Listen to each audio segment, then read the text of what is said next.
We all start like this. Soft, open, looking. What lies before us is a tiny matter compared to what lies within us. As we grow, we change. We become who we are. An artist puts that process on display. I first met Ramsey Chahine around the time he created these animations. In just a few years, I've witnessed many evolutions of his work and character.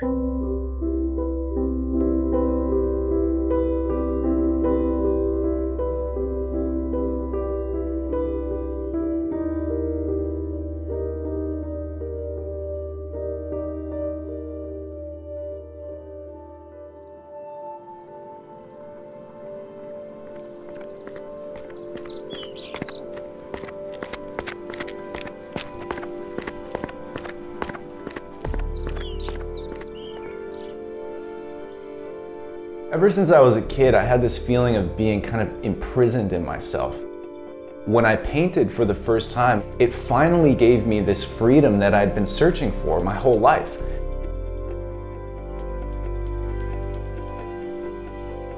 It provided me this level of comfort and this ability to communicate what was otherwise trapped within myself. But while you have this freedom, that freedom can keep you a child in a way. My life kept becoming more and more chaotic.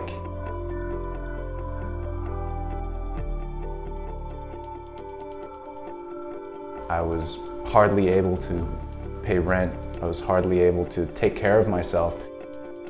It was evident that I needed to institute a level of order.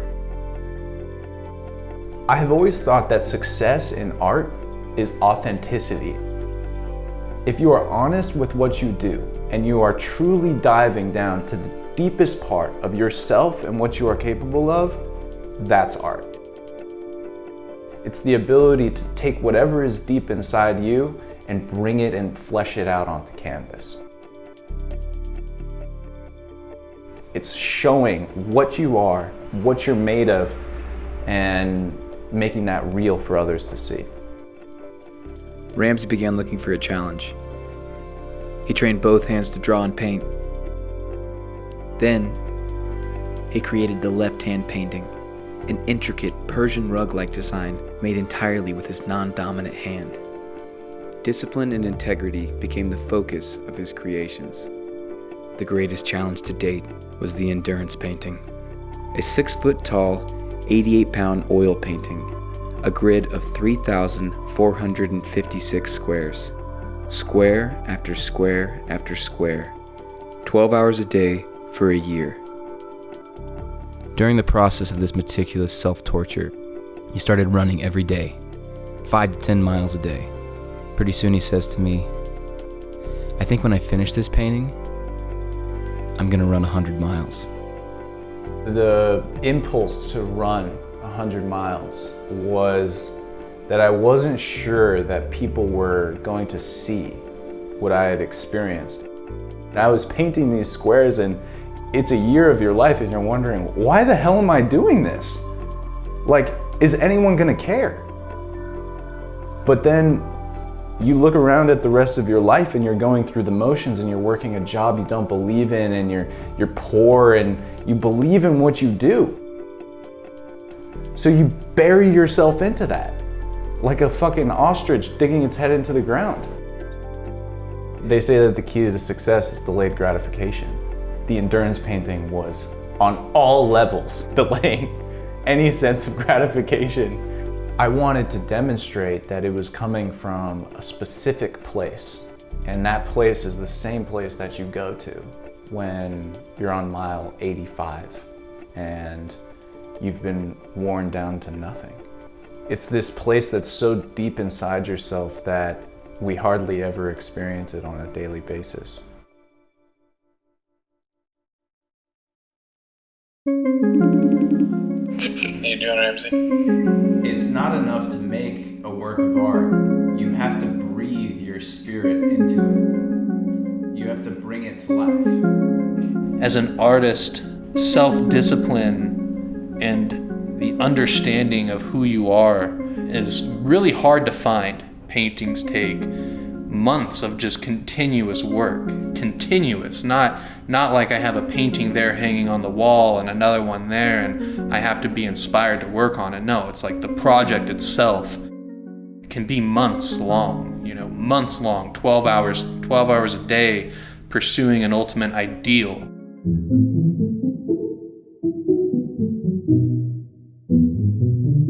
I had lived with him for a few months in New York, and the last I saw him then was when he was in that very gritty painter lifestyle.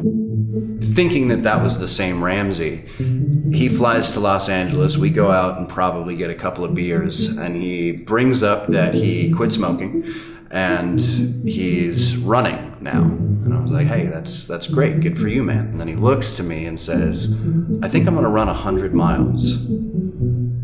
And I say, that's great, 100 miles over a week, that would be a really big feat. And he kind of laughs and goes, no, I'm gonna run 100 miles in one day.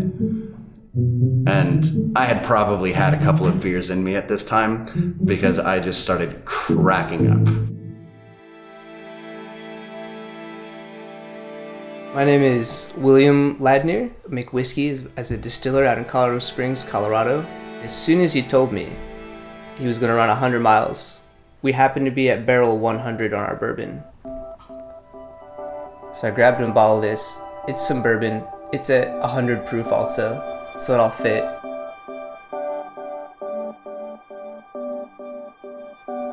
Why am I doing this? Does anyone care? Does it even matter? My name is Kevin Peretti. I have been helping Ramsey with preparation for his run. So training, biggest issue is overuse. You're training your body to be overused. Running 100 miles is not something that the skeletal system is designed to withstand, especially on concrete. I'm Bella Souza, and I'm Ramsey's girlfriend. Ramsey, when he says he's going to do something, he does it. KP came up with this whole program, and he was super dedicated. Learning through baptisms by fire in a lot of ways, how to run, what I'm doing wrong, getting injured. Tons of injuries from, strained IT bands, sprained ankles. I think when you shit your britches and diarrhea all over New York City and keep running, I think that's worthy of promotion.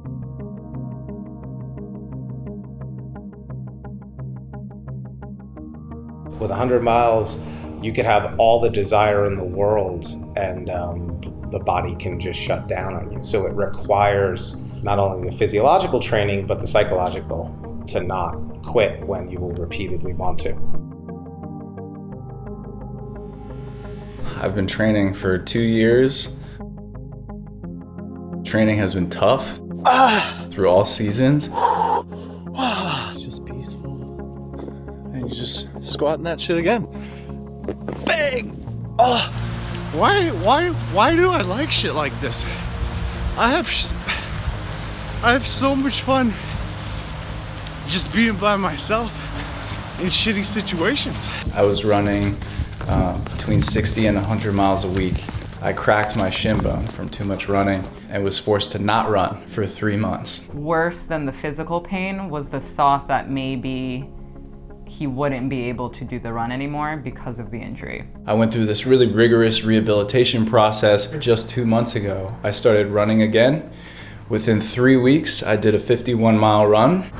51 miles. How's it feel? Oh God, it's so horrible. I'm only halfway.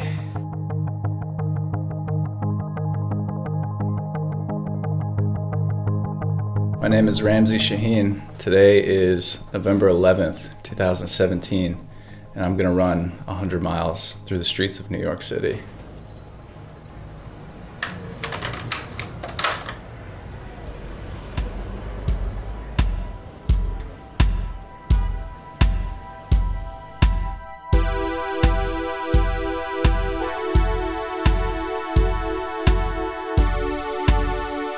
Gonna go down to Coney Island, all the way up to Long Island City, and the last 60 miles happen in Manhattan. Overnight, through the cold, all the way up to Inwood, down to Battery Park, back up to Central Park, and we finish at the Metropolitan Museum of Art. We're gonna have stations set up throughout the city. We're gonna be hydrating every 20 minutes. I'm Brock. And we're the road dogs. He said I was the food manager, the main road dog. Our main responsibility as the road dogs was to make sure Ramsey doesn't die. Make sure he had water and make sure he was eating some food. What happens at mile 10? What happens at mile 20? Are you hydrating? Are you feeding yourself at the right times? We had a backpack stuffed with a bunch of water, electrolytes. We kept running down one-way streets that we couldn't follow. Where are you at today? Rams is on his way. He's running up against traffic though. Alright, look. Ramsey. No, just go to 16th. Ramsey and I talked about the tortoise and the hare a lot. We were all a bunch of hares, like just sprinting, trying to catch this tortoise. Just like rolls through it. He's so much faster than you think. He makes it down to Coney Island, 20 miles.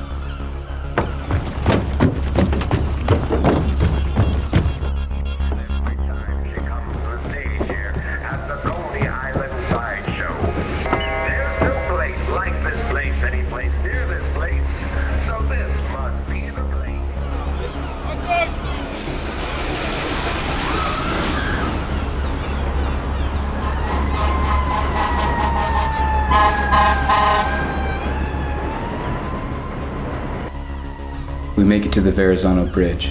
The temperature dropped below freezing. That's when darkness began to fall.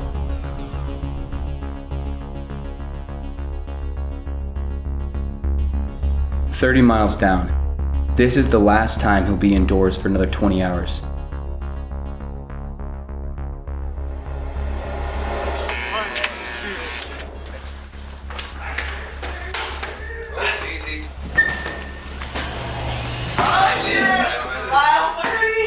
How you guys doing? Ramsey comes in for the first rest stop, gets some water, looks great. Yep, that's ready. Is the tracker going? Yeah. Okay, it's still going. Just gonna get going. Okay, cool. Let's do it, fucker! Ramsey will be at your record. Peace. Peace.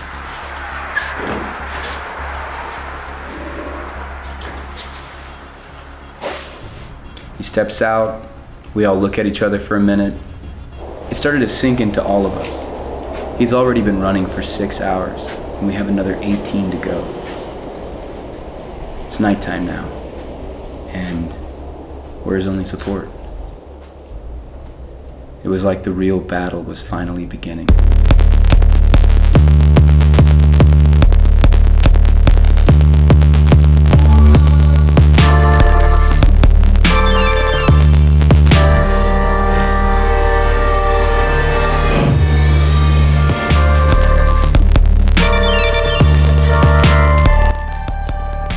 When we got to Battery Park, he was getting nauseous, losing energy.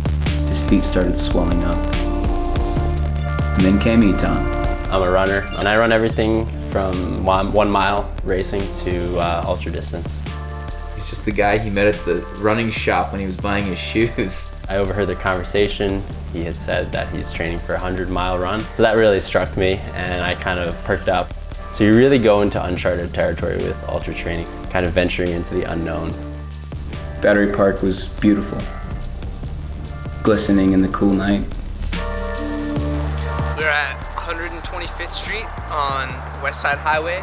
We've got a mobile station right now. Ramsey didn't want to stop, go up 5 flights of stairs to the walk-up. So, brought it to him. Freezing our tits off. He's probably freezing his balls off. We see him in the distance trudging towards us. The purpose of this station is to replenish his fuel for the next 6 hours.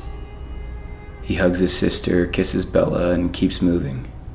But as he threw his last water bottle down, I saw his eyes follow as it skipped along the concrete. It was like he was saying goodbye to something.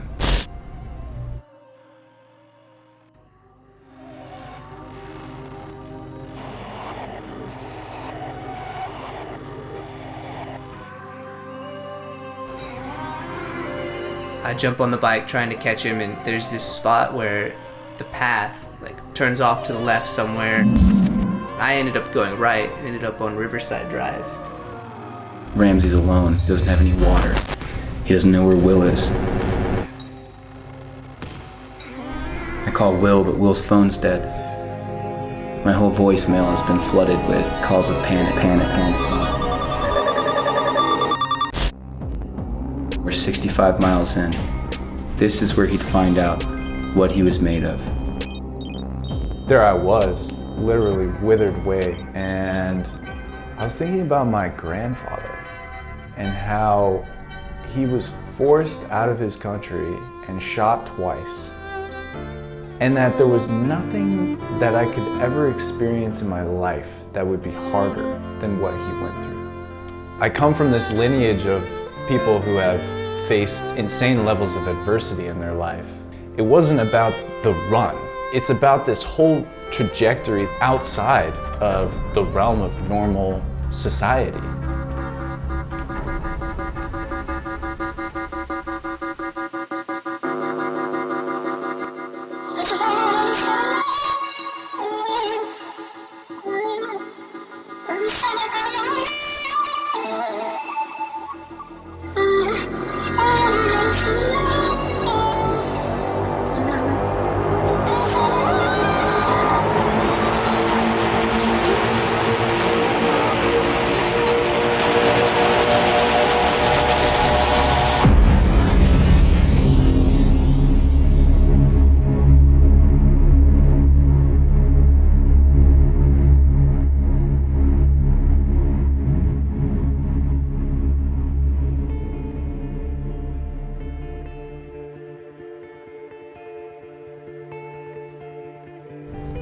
Finally, we get word that Will's found him.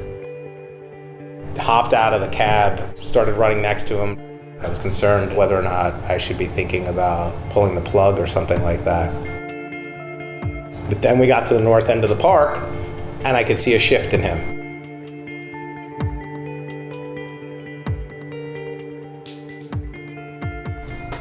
Now the only thing that matters is that we stay by Ramsey so he doesn't lose his mental focus. 98.25. Less than 2 miles. Let's go. The crew. What's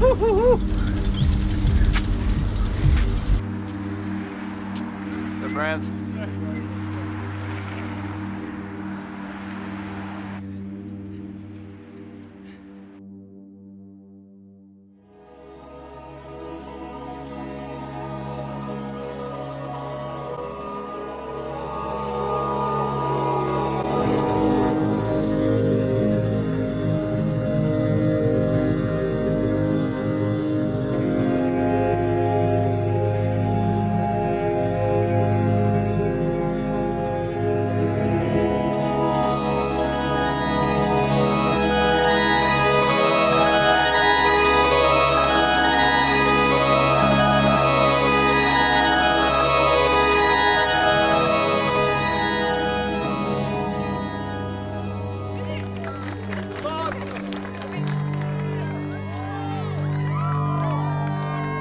It was beautiful, man. I mean, get up there and finish at the Met. You know, it made a real statement.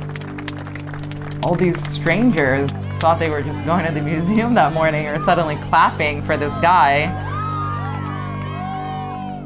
One of the unexpected gifts of doing this 100-mile run was the amazing sense of connection I had to the people around me.